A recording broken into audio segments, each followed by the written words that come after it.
2.2 Sales Channels and Environments, where you can put your selling skills to work. Learning objective 1. Understand the different types of selling channels and selling environments. If you had an accident and broke your leg, you would go to an orthopedic surgeon to have a cast put on it. However, if you had a skin rash, you would go to a dermatologist to get relief and clear up the rash. Several doctors may have a role in helping you manage your health, so it makes sense that not all doctors conduct the same procedures. Some perform surgery, and others diagnose, monitor, and recommend tests or further steps.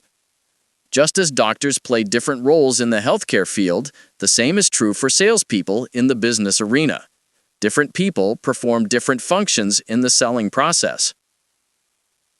Is it B2B or B2C?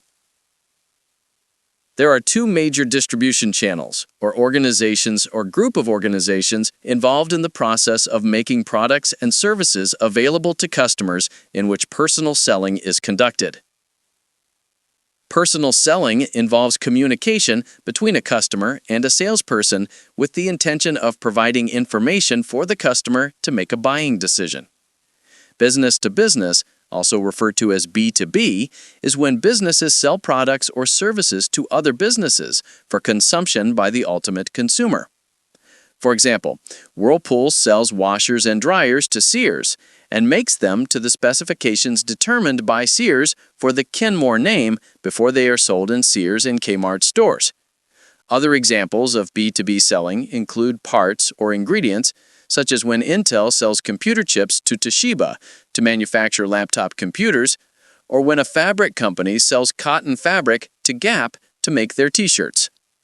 Many B2B companies, such as Intel, have branded their products so that these products are quickly identified by consumers, even though the products are only sold to businesses. These companies believe so strongly in the power of branding, which you learned about in Chapter 1, the power to get what you want in life, that they're willing to invest in building the awareness and perception of their brand name, despite the fact that you can't go to a website or store and buy their product. You can only buy their product because it is a part of another product. On the other hand, the transactions in which you, as a consumer, participate are business to consumer, which means that a company is selling a product or service directly to you as the ultimate consumer. In the example above, when Sears and Kmart sell the Kenmore washers and dryers to consumers, it is B2C personal selling. Other examples of B2C selling include a waiter taking your order at a restaurant, a salesperson helping you find jeans in your size at American Eagle Outfitters, or a real estate agent showing you a house. Some companies engage in both B2B and B2C selling, such as Staples, FedEx, Microsoft, and Geek Squad, since they serve business customers as well as the ultimate consumer. Meanwhile, many manufacturers, such as Dove, Coke, and Oscar Mayer, don't actually participate in B2C personal selling, but these brands use B2C marketing to make consumers aware of their brands. Meanwhile, their B2B personal selling organizations focus on selling these products to retailers, such as Safeway, CVS, and Sam's Club, that is, their customers, which in turn sell their products in B2C channels to consumers like you. There are some important differences between B2B and B2C selling. B2B selling engages with fewer customers, which makes sense because there are fewer businesses than there are consumers. At the same time, however, B2B sales involves much larger purchases. Companies purchase parts, ingredients, or supplies to service many consumers, while consumers only purchase a product or service for their own consumption or that of their friends and family. Since B2B purchases are larger in value than consumer purchases, the selling process is usually longer.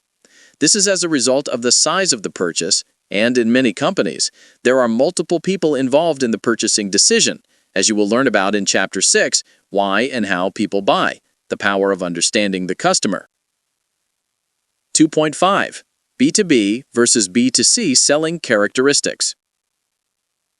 Types of B2B and B2C selling. When you go to McDonald's and a salesperson asks you if you want fries with your order, there is not much involved on the part of the salesperson. In fact, you may not have even considered the person who took your order to be a salesperson. This is a selling situation that matches the needs of the buyer efficiently with the operation, but it doesn't require a personal relationship or detailed product information to consummate the sale. This is called transactional selling, and it occurs in B2C situations like this one, as well as B2B situations. On the other hand, consultative selling, also called relationship selling, takes place when there is a long-term or ongoing relationship between the customer and the seller, and the salesperson takes on the task of truly understanding the customer's needs and providing solutions to meet those needs. In this type of selling situation, adaptive selling takes place. This occurs when a salesperson changes selling behavior during a customer call to improve the exchange or outcome. Consultative selling takes place in both B2B and B2C environments. For example, if you were working with a financial advisor to develop a retirement plan, the advisor would be consulting you on the best ways to save and how to best invest your money. She would adapt to your needs based on your feedback. If you told her, "I don't want to be in such high-risk investments," this would prompt her to adapt her selling behavior to better match your needs. In some cases, the selling relationship goes beyond consultative selling and establishes a true method for mutual benefit. This is called a strategic alliance. In this situation, sellers and buyers work together to develop opportunities and points of difference that wouldn't exist without the relationship. This type of relationship is usually found in B2B environments because a strategic alliance typically involves two companies that have something to gain by each taking an appropriate risk. For example, before introducing the iPhone, Apple contracted AT&T to be the exclusive service provider. Each company had something to contribute to the relationship, and each one had something to gain. In this case, AT&T pays Apple for each new customer it receives. Apple increases its revenues, and AT&T gains new customers. Both companies had to invest in research and development to make the relationship happen. Both companies had skin in the game, so both worked hard to ensure success through public relations, advertising, personal selling, and follow-up customer service. As a result, the relationship has been extremely successful for both parties, as a strategic alliance should be. It's important to note that not all strategic alliances are exclusive deals like the iPhone with AT&T. Although the deal between the two companies includes exclusivity until 2010, it's not definite that exclusivity will expand beyond that. PowerPoint: Lessons in Selling from the Customer's Point of View. But do the customers like it? Satisfied customers are the true measure of success in selling. The University of Michigan publishes the American Customer Satisfaction Index every quarter, which measures customer satisfaction in a number of industries. It's no surprise that in the fast food category, smaller chains led the pack in actual satisfaction scores, with Domino's as the highest-rated larger chain restaurant in the May 2009 survey. McDonald's, Wendy's, and Taco Bell also got the thumbs up from customers. Is it inside or outside sales? What is the difference between the salesperson with whom you live chat on bestbuy.com and the person you talk to in the store? Although both are salespeople for Best Buy, the person with whom you conducted live chat is considered an inside salesperson. The salesperson you spoke with in the store is considered an outside salesperson. Inside salespeople rarely, if ever, meet face-to-face with customers, whereas outside salespeople communicate with customers in a variety of ways, including in-person meetings. For many B2B and B2C companies, the outside salespeople are generally the primary drivers of sales and costs of sales, since the outside salespeople travel to meet in person with customers to learn more about their needs, build relationships, and provide consultation and solutions. Inside salespeople usually perform more tactical selling functions, such as providing product information, as in the Best Buy example above, following up on details, and keeping the customer informed of basic information. Companies have traditionally used inside salespeople because they are part of a strategy that helps keep selling costs low. Today, many companies are converting outside salespeople to inside salespeople to further reduce selling costs.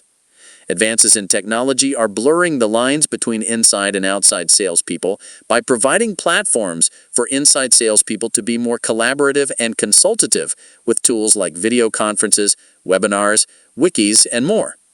Traditional thinking is changing, as evidenced in a recent study conducted by the International Data Corporation, a sales consulting firm, which found that currently 30% of revenues are influenced by inside salespeople. As more companies leverage technology and think differently about customer relationships, the concept of inside and outside salespeople will evolve around the most mutually efficient and beneficial customer relationships rather than the physical location of the salespeople. What kind of job can I get in sales? You have the power to choose your career. Do you want to travel across the country or around the world to meet with customers and understand their needs and develop new business opportunities for your company? Or would you rather be a technical specialist or a subject matter expert and talk to customers about exactly how your product or service works? No matter what you want to do, chances are there's a sales role that you will enjoy. Table 2.1, Types of B2B and B2C sales positions, shows a snapshot of several different types of B2B and B2C sales positions that you might want to pursue and the industries in which you might find them.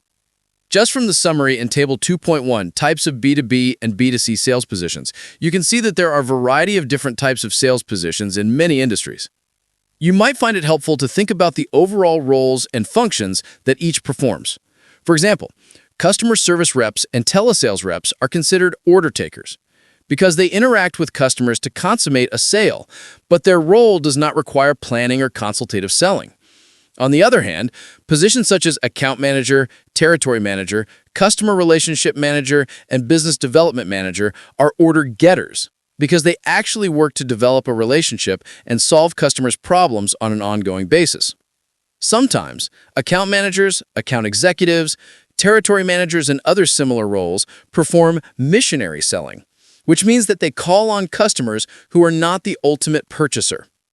For instance, if you were a professor and an account manager from a textbook company called on you and brought you a copy of a new book on sales management for next semester's class, that would be considered missionary selling because the sales rep would be telling you about the textbook, but you are not the ultimate purchaser. In this case, the sales rep is calling on you so that you adopt the textbook, put it on your syllabus, and as a result, your students purchase the textbook. Power selling. Lessons in selling from successful brands. What's in a name? Nike no longer uses the title sales rep for people in their sales force. Their titles are now account executive and account manager. The change in titles is a reflection of their recent change in selling strategy. Nike realized that simply bringing new samples to retailers isn't enough in this competitive marketplace. They consider planning to be a major part of the selling process, and the sales team plays a key role in planning in two ways: helping customers such as retailers plan their business and providing feedback and insights back to Nike to help plan the next generation of products. At Nike, your title says it all. If you are considering a career in sales, the Selling Power magazine, 50 Best Companies to Sell For Now, is an excellent resource to identify prospective employers. You can also learn more about specific descriptions of sales positions by reviewing some job postings on Monster.com, Yahoo Hot Jobs, or CareerBuilder.com using sales in the keyword search. Direct selling. You may have been invited to a party at a friend's or relative's house to see the new line of Nutrilite Ocean Essentials vitamins and supplements. You've heard good things about the products from your friend. You didn't realize that Nutrilite also made sports drinks and energy bars. You have a great time trying the products and talking to everyone at the party, so you decide to try the Nutrilite ROC20 Antioxidant Enhanced Drink Mix, and you order it in 3 flavors. You just experienced the direct selling process, the sale of a consumer product or service away from a fixed retail location. Some of the most well-known direct selling companies are Amway, Mary Kay Cosmetics, Avon, and Pampered Chef. There are over 15 million people in the United States who sell products or services via direct selling, which is almost 4 times more than 20 years ago. In 2007, the industry generated $30.8 billion in sales in the United States. What makes direct selling so appealing is the fact that you can run your own business using the power of an established brand name and without the costs of manufacturing or providing the product or service. More importantly, you are your own boss. Although direct selling usually requires an initial purchase of products or services called starting inventory, many direct sellers have been able to supplement their incomes and in some cases make it their full-time job, earning more than 6 figures a year. Given the opportunities, you're probably not surprised to learn that direct selling is growing as a result of the uncertain job market. Recent grads, retirees, and everyone in between are turning to direct selling as a way to safeguard them during the recession. It's attractive because those who sell or distribute the products, also called independent business owners, IBOs, make a percentage on the products they sell. Learn about the current trends and direct selling. But direct selling isn't lucrative for everyone. Not all IBOs maintain their focus and develop their network. It's hard work running your own business. It takes time, discipline, effort, focus, and passion. In fact, only 10% of IBOs work full-time, or at least 30 hours a week.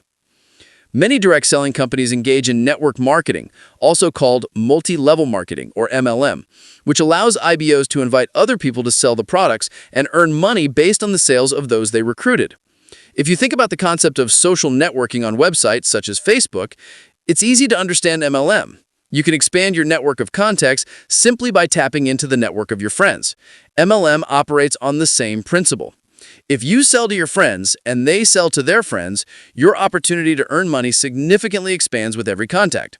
So if you were an IBO for the body shop and you recruited your friend Jessica to be an IBO and she recruited her friend LaShonda to be an IBO, you would not only make commission on your product sales, but also on the product sales of Jessica and LaShonda. You can see how being a part of an MLM company can offer significant earning potential.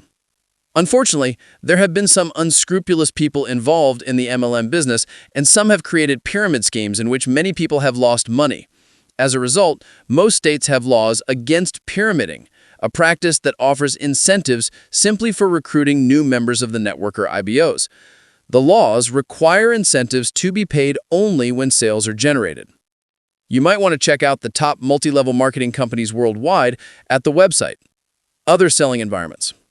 You've now seen how B2B, B2C, and direct selling work. Still, there are some other selling environments that you may also want to explore. Entrepreneurial selling. Martha Stewart, Mark Zuckerberg, and Jeff Bezos each had a unique idea for a product or service. And while good ideas are key to building a business, what ultimately made each of these people successful was their ability to sell their idea to their customers and to their investors. If you have the passion and vision to start your own business, you will need selling skills, no matter what business you decide to create. Being an entrepreneur can be exhilarating, invigorating, and exciting, but it can also be challenging, time-consuming, and frustrating. That's why successful entrepreneurs, like successful salespeople, plan, do their homework, listen to customers, and make ideas and solutions come alive. It's no surprise that the traits of a successful salesperson, discussed earlier in this chapter, are the same traits that are required of an entrepreneur. Just like the different types of sales positions covered previously, there are virtually unlimited types of businesses that can be started by entrepreneurs. Consider the fact that the internet levels the playing field because it provides business opportunities to all businesses regardless of size. Many of these entrepreneurial business opportunities were not even available a few years ago and will undoubtedly provide new opportunities that don't even exist yet. So, whether you're a power seller on eBay or a dog walker in your neighborhood, you have the power to start the business of your dreams. This course will give you the invaluable skills and the insights necessary to do so. In fact, Chapter 15, Entrepreneurial Selling, The Power of Running Your Own Business, is devoted entirely to entrepreneurial selling. Domestic versus global selling. Does technology eliminate the need for salespeople, or does it create opportunities to connect the dots between the company and the customer? Are salespeople more important domestically or globally? Is there a different expectation for global selling? Although these are complex questions that could take an entire course to answer, you might find it helpful to know that the outlook for personal selling both in the United States and internationally is very strong. According to a study of executives from the United States, France, and Mexico, personal selling is not going to go away, and the future looks bright. Furthermore, the study found that with the use of technology, and in many cases because of it, It's even more important that salespeople not only know the product and the customer, but also the industry and the environment. The diversification of product lines and customers' needs for ancillary products, such as service agreements, maintenance contracts, and multilingual options, make a skilled salesperson even more important in the transaction. Companies expand internationally for several reasons, one of which is that business in the United States is extremely competitive, so companies need more opportunities to increase sales and profits. In some cases, the only opportunity for growth is to expand internationally.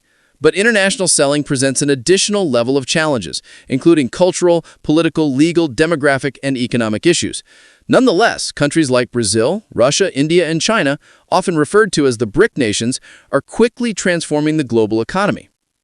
China and India account for 1/3 of the world's population, and so they represent a huge opportunity for global companies. It's likely that a company for which you sell will be doing business internationally, and if it's not now, it will be sometime soon. Some global companies include a 1 to 3 year sales assignment based in a foreign country. Nonprofit selling. Nonprofit organizations are those that use their proceeds to reinvest in the cause and are granted tax-exempt status from federal and other taxes. In fact, your school may be a nonprofit organization. You might be wondering what selling has to do with nonprofit organizations. The fact is that fundraising and the development of endowments are actually the lifeblood of nonprofit organizations. Your school may have a director of alumni relations and development. This is the person who secures donations for the continued development of the school and facilities. For example, if your school needs a new athletic facility or classroom building, much of the funding would likely come through the alumni office. Just like for-profit businesses, selling is the engine of nonprofit organizations as well. If you have a passion for a particular cause, such as the green movement, breast cancer, literacy, or education, among others, and want to focus on making a contribution by choosing a career in the nonprofit sector, you can find selling opportunities at many organizations. Although you may want to volunteer for some organizations before you make a career choice, there are paying career fundraising and development positions in the nonprofit sector. Check out these websites to see jobs and job descriptions in the nonprofit sector. Key takeaways. Companies sell to customers in business-to-business or business-to-consumer channels. The type of channel is based on the type of consumer who is buying. B2B selling differs from B2C selling because there are relatively few customers, larger purchases, and longer selling cycle. When you are engaged in consultative selling, you build a relationship and tailor solutions according to your customer's needs. When you are engaged in transactional selling, you are focused on a single sale or transaction. There are many different types of selling positions that may vary by industry. You may be involved in outside sales, which includes meeting face-to-face with your customers, or you may be involved in inside sales, which includes contact by phone, email, text, instant messaging, IM, or fax, as well as sales support activities. Other selling environments include direct selling, independent sales agents, entrepreneurial selling, a business started by an individual, global selling, selling in countries outside the United States, and nonprofit selling, also called fundraising or development. Exercises. Identify 2 companies that sell in both business-to-business and business-to-consumer channels. Discuss at least 2 ways in which they sell differently to businesses as opposed to consumers. Identify a company that uses both transactional selling and consultative selling. Discuss the difference in the types of products that are sold in each example. Discuss the difference in the customer experience in each example. Discuss the different types of sales positions you learned about in this section. Which type is attractive to you as a possible career? Why? Discuss the reasons why someone might want to pursue a career in sales. Discuss the reasons someone might not want to pursue a career in sales. Research companies and identify which offer some of the sales positions described in this chapter. Contact a salesperson at a company in your area. Ask him to describe his role in the company, what type of customers he sells to, and what it takes to be successful in sales. Visit the website of one of the multi-level marketing companies such as pamperedchef.com, amway.com/en, or silpatadesigns.com/public. Discuss the pros and cons of being an independent business owner, IBO. Discuss the type of selling used by the IBO. Is it transactional or consultative?